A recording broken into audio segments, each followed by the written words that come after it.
The Chimeran threat began in Russia. The origin of the virus is unknown, but its effects were devastating and swift.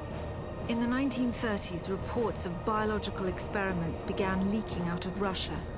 Then reports of villages destroyed overnight. Then entire cities. We feared the Russians had developed a weapon of unparalleled power. The truth was far worse. The Chimera stayed sealed within Russia for over a decade. Then, in 1949, they launched an attack that overwhelmed all of Europe in a matter of weeks. For several months, we thought England was safe. But in October of 1950, the Chimera burrowed under the Channel. We had prepared for them, but in 3 months' time, the war was lost. We abandoned the cities to the Chimera and retreated to scattered military bases and outposts. The Chimera had won. On July the 11th, 1951, the Americans launched an assault on the eastern coast of England. On the second wave of that assault was a sergeant named Nathan Hale. The actions of that soldier have become a matter of both scrutiny and myth. What follows are the known events of his life from July 11th to July the 14th, the day he was last seen.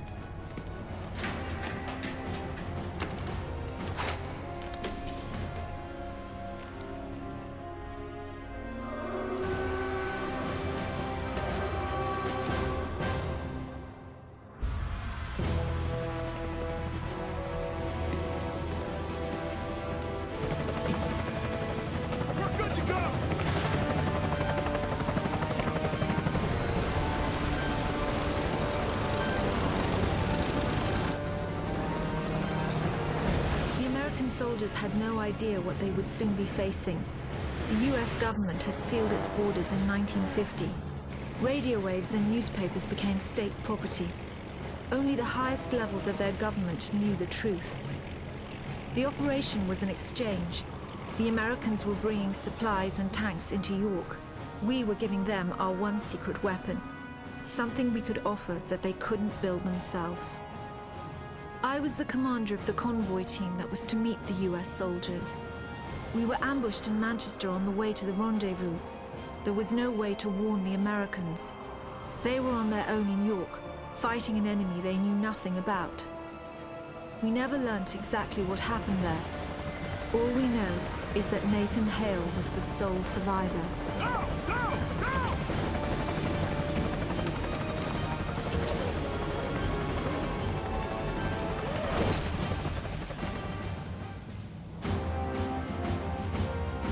Captain, you seeing this? What the hell is that?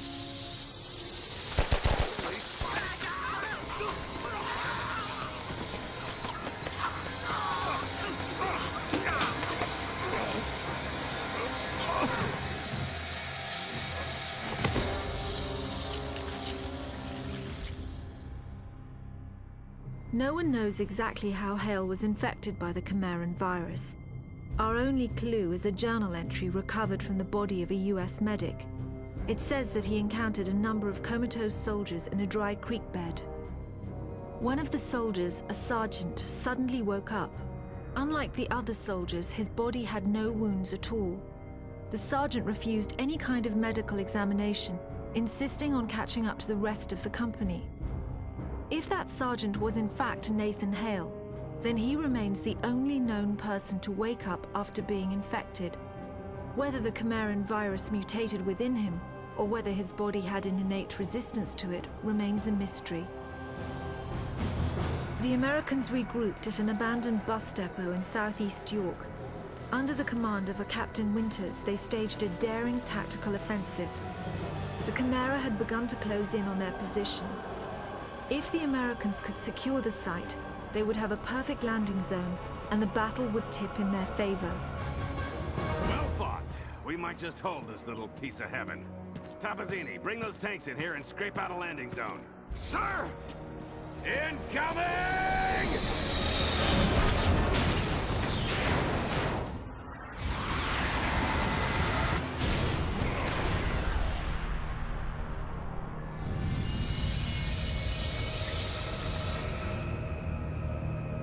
We know from the craters that the Chimera ended the battle by launching spires. There is no defense against a spire attack. By the time you see them in the air, it's already too late. After impact, the spires release swarms of crawlers. Literally thousands of them can come from a single spire. Whole cities have been infected in minutes. After the crawlers have done their work, the Chimeras send in carriers to collect the dormant victims. The role of the carriers is to transport infected humans to conversion centers. It's at these locations that the Chimeran creatures are born. Hale was brought to a conversion center in the town of Grimsby. My convoy team and I were imprisoned at the same location. We had been captured uninfected, so we were put in makeshift pens until they could infect us.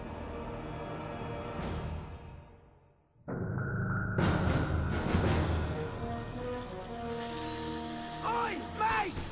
Over here! Over here! Help us! Get us the hell out of here!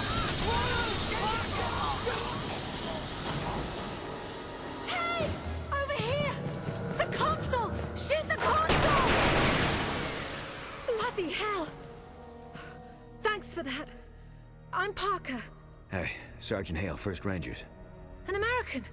We thought the Chimera stopped all of you in York. Chimera? Those creatures. Oh, you jammed it.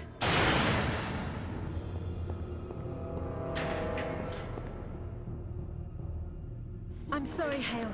Looks like you'll have to find your own way out. I'll be in touch. Frequency 77.6. It was strange enough that a lone American soldier was walking around a Chimeran conversion center. But it was his eyes that were most disturbing.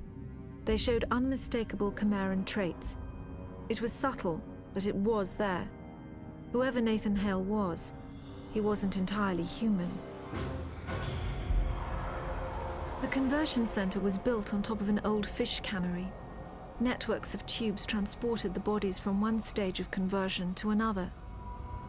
Once humans are infected by the Chimeran virus, they fall into a coma. The virus begins changing their bodies from the inside out, eventually turning them into one of the Chimeran creatures. The conversion centers simply speed up the process. During the second phase of the conversion process, the humans are wrapped in cocoons. This accelerates the final stages of the conversion. What emerges from the cocoon is determined by the strain of the virus. Each Chimeran creature is created by a separate strain. What we call hybrids, the ones that most closely resemble humans, have the shortest gestation period. The more beastly creatures take months to create and are made from multiple human bodies.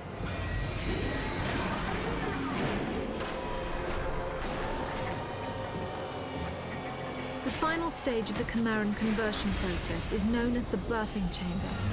The cocoons are opened and new Chimera are born. In the case of hybrids, a cooling apparatus is fused into their bodies. The Chimeran metabolism is roughly 12 times that of humans. This results in remarkable healing abilities, but also raises their body temperatures significantly. Without the cooling apparatus, the hybrids would overheat and die. I was able to make it to the surface and summon a rescue.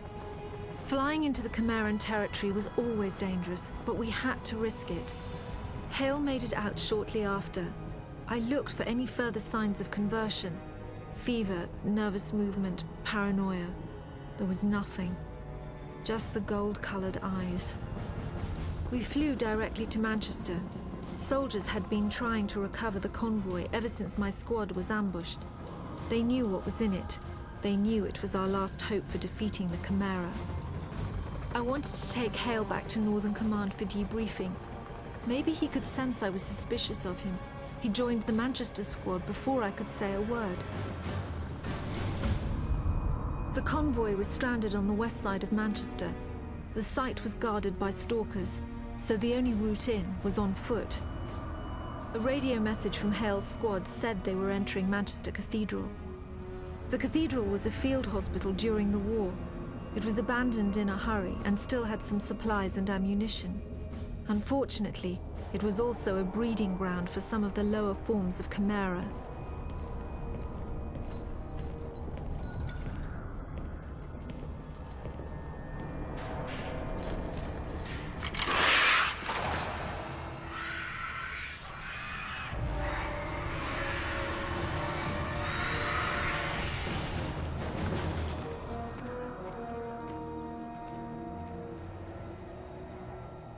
hell, mate? You all right?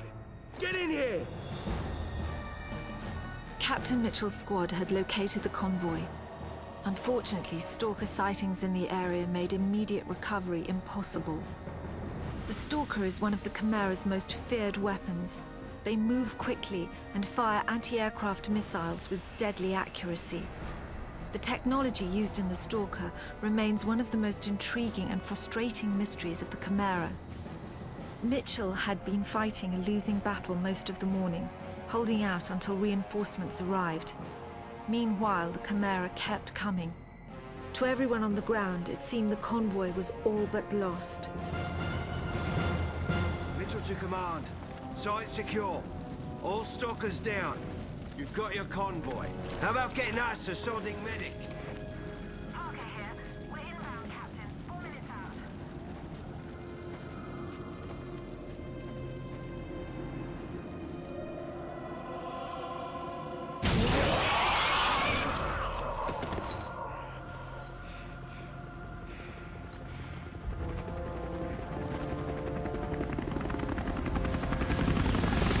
I picked up Hale after the mission. I had seen him approach the containment cell on the convoy.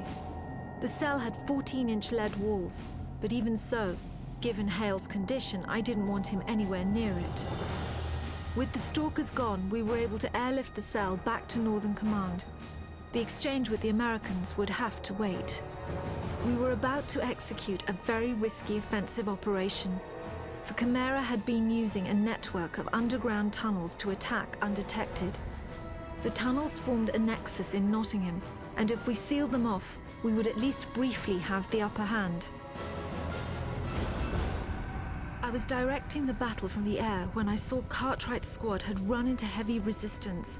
I needed to get them help right away. A group of soldiers had just stormed a Chimera mortar position.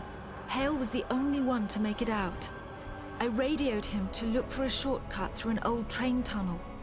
The tunnel was mostly blocked by a Chimeran power conduit, but I knew if Hale could find a way through, it would turn the tide of the battle. Lieutenant Cartwright, sir. If you've come looking for a fight, you've found the place.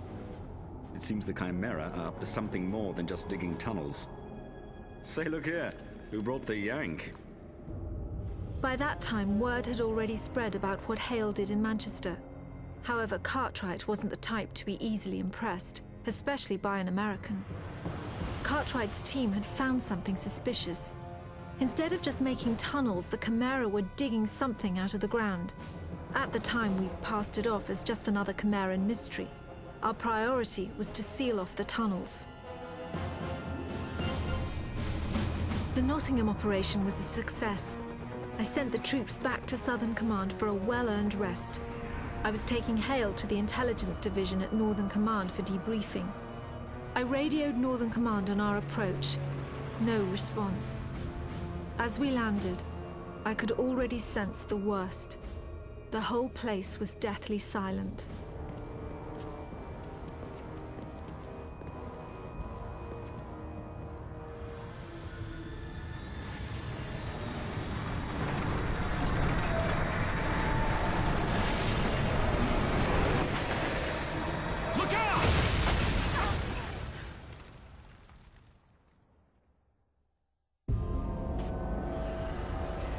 I'd been trying to radio Hale since the cave-in.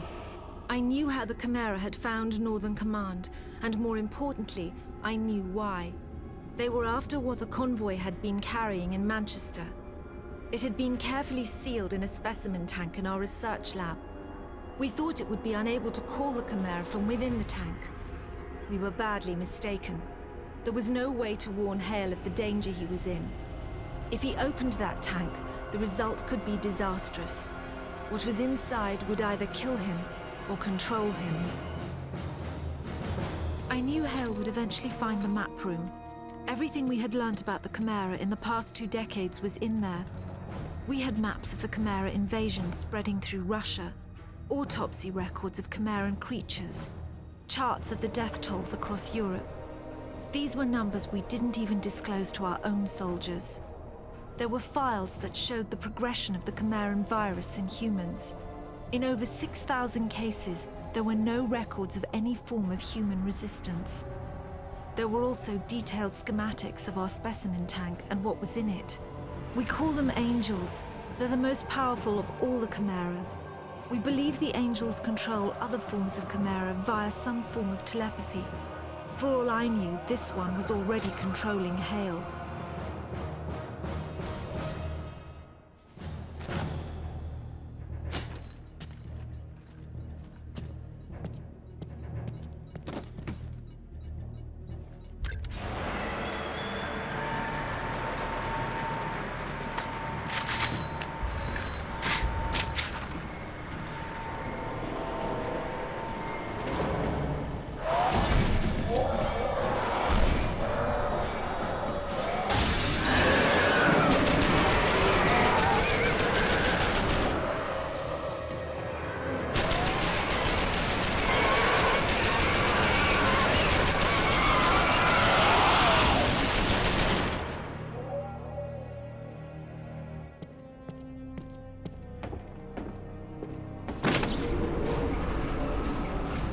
I'd almost given up hope of him surviving when I saw Hale coming up in the lift.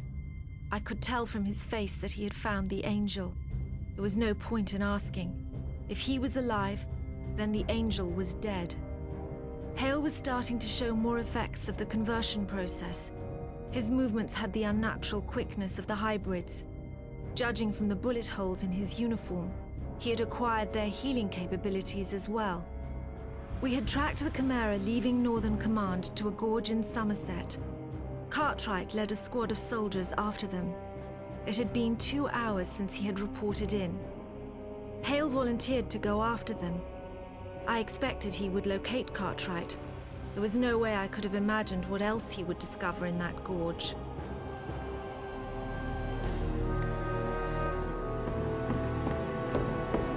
Come on, we gotta move. Give it a moment. Cartwright was the best soldier in my command. Nothing got past him. He must have known Hale was infected when they first met in Nottingham.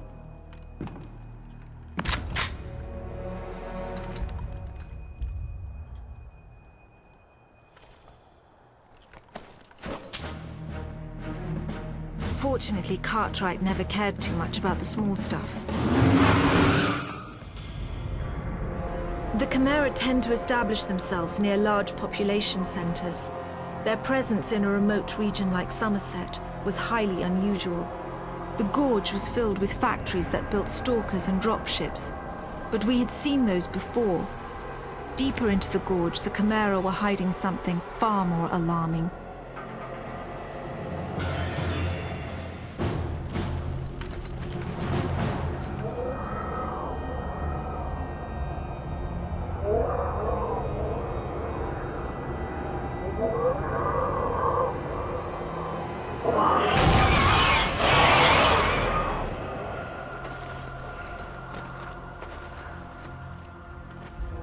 Are you all right? Yeah, fine.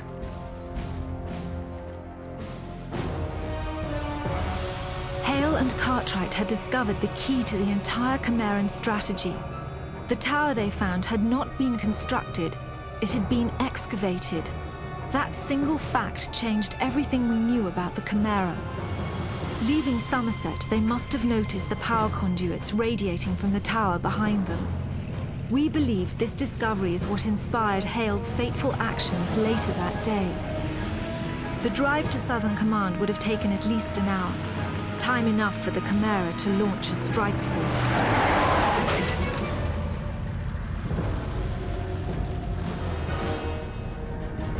The soldiers fought off the worst of the attack on the northern entrance, but we then faced a graver threat. The Chimera had infiltrated the hangar on the south side. If we didn't get the planes out safely, then all would truly be lost. Get to the hangar! Make sure all the transports get out!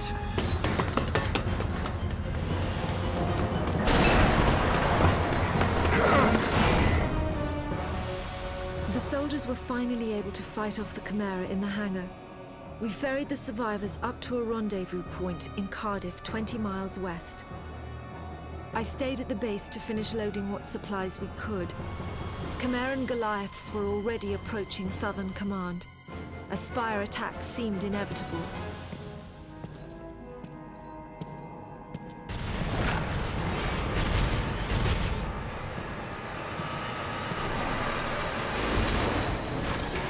Get in here. We've got scores to settle.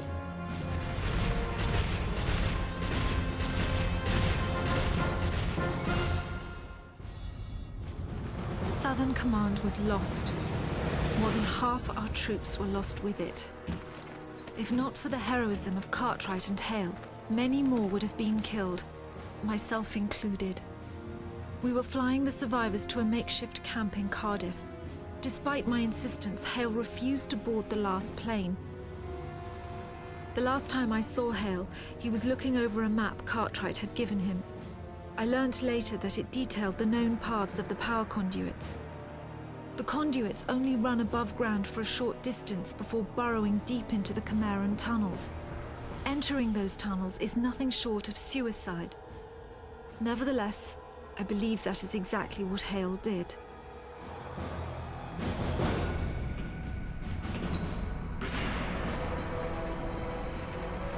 We believe Hale followed the Chimeran tunnels for several miles, finally reaching a major conduit junction. This would have led him directly into a Chimeran tower. The tower was most likely what we now know as C3. Each tower is named for its relative position in the conduit network. C3 is only 12 miles from the center. It would have been exceedingly well defended. We had been at Cardiff for several hours when I received a radio message from Hale. He told me he was in London, and he asked if snow was normal for July. He described a tower in the middle of London, one far bigger than that which they had found in Somerset, and with power conduits emerging in all directions. He said, "If we destroy the tower, we destroy the Chimera." For all I knew, Hale was completely mad. And even if what he was saying was true, we had no idea how to destroy the tower. But there was one new factor working in our favor. I had been able to contact the Americans, and they had joined forces with us in Cardiff. I decided to gamble that Hale was right.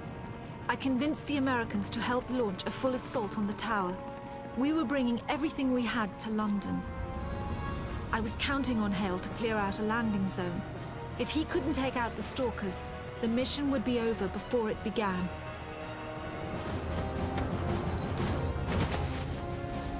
I'm outside. Where are you? Right, we see you now. Be advised, Sergeant. We're coming in heavy and a little low. Bloody hell! I can't land with that stalker there.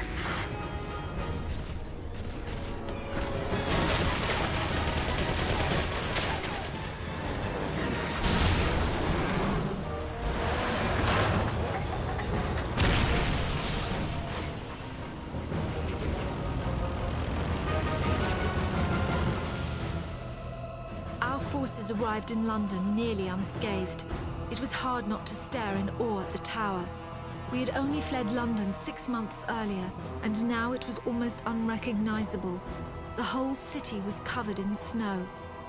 I knew the Chimera thrived in cold weather, but it was hard to fathom how they might actually be altering the climate itself.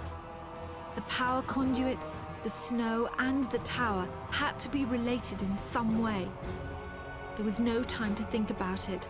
Their armies were already guarding the tower, and more would be coming. We set the tanks up in assault formation and started across Tower Bridge. The last tanks were crossing the bridge when we saw Goliaths approaching from behind. We had to destroy the bridge before they caught up to our tanks. Hale and a few other soldiers took up defensive positions while the charges were being set.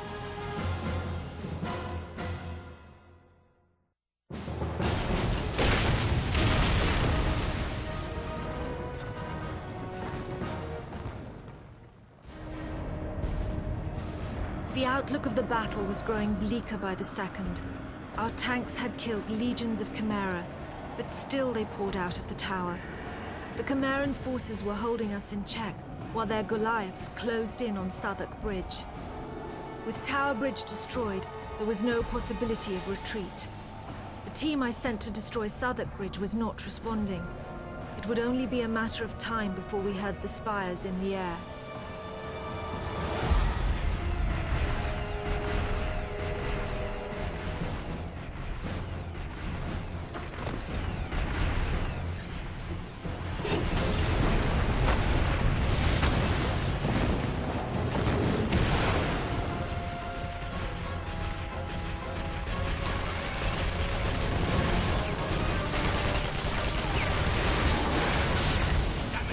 We could have used that. I know. I was only trying to disable it. Let's go. We have to catch that Goliath.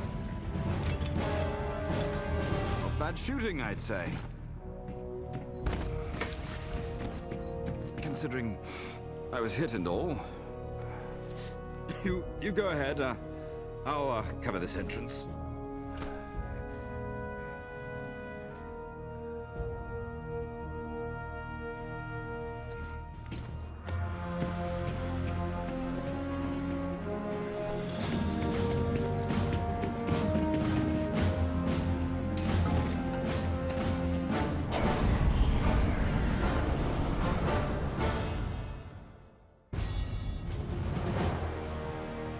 We were losing the battle outside the tower.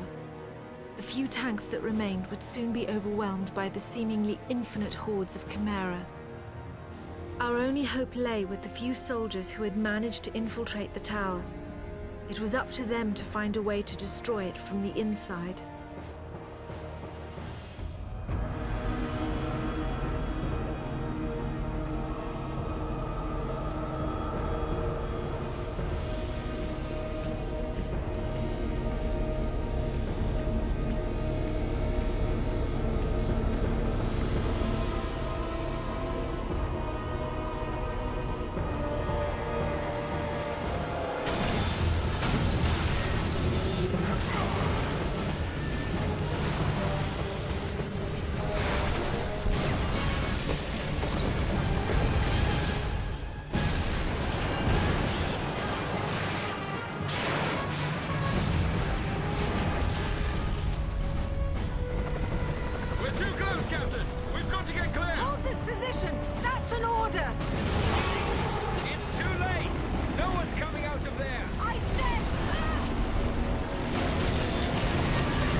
As the tower fell, Chimeran creatures began to shriek and writhe on the ground. They died within minutes. We believe they were simply unable to survive the loss of the Angels. The significance of our victory in London wasn't understood for several days. The reactor meltdown caused a chain reaction that destroyed all the towers in the network. At least in Britain, the Chimera were defeated. We have investigated the ruins of 5 towers so far. As we attempt to reverse engineer the complex technologies we find, the mystery of the Chimera only deepens. With combat subsided, the soldiers have been searching the rural villages for survivors.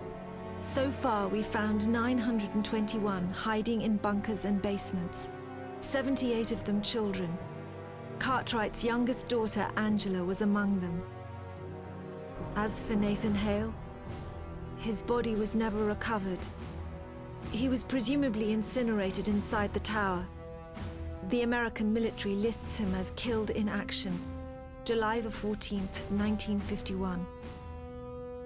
A part of me still believes he might have escaped somehow. I even thought I heard his voice on the radio just after the tower exploded. I'll never know for sure.